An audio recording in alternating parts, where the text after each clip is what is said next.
अस्सलाम वालेकुम दोस्तों। लो जी दोस्तों, तुहानू मादी का शो करा लगे हैं। तो यह मादी की अगे भी मैं यूट्यूब पर वीडियो लाई है, तो वो टाइटल दिते है कि भाई मादी लगन ने जख्मी कर दी है। ये 6वें महीने की 4 तारीख वीडियो लाई सी, तो लगन ने जख्मी कर दिया, हूँ उड्डन के काबिल नहीं रही, यदा पर लाक हो गए। तो तुहानू यदा शो कराइए मादी का।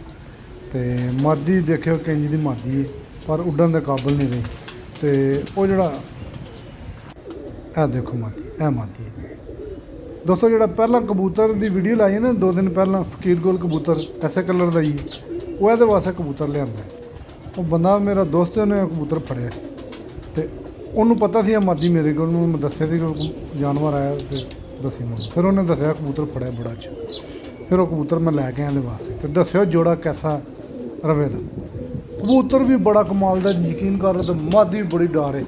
2-2:30 बजे मादी लगन ने उत्तों फड़िया सी, तो वो फिर जाके बैठा सी कि दरख्त किसी थले, बंदे मुड़े से उन्हें छड़ा लिया, फिर मादी लै ली।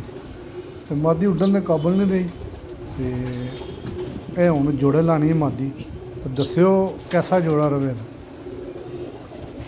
जी आदि वीडियो तुम देखना चाहो तो जाके देख लियो, थले जाके इस चैनल पर लगी वीडियो की 6वें महीने 4 तारीख लगी है। तो वो लिखा ही है कि लगन ने मादी जख्मी कर दी।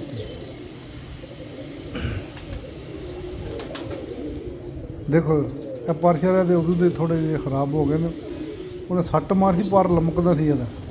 हूँ तो खैर जानू बच गई मादी, बड़ी अच्छी है। मैं चलो जोड़े पहाड़ने हूँ बेचारी उड्डन के काबिल तो है को नहीं। देखो 5 इंच है मादी, पर थले बड़ी सट लगी थी, पर ठीक हो गए।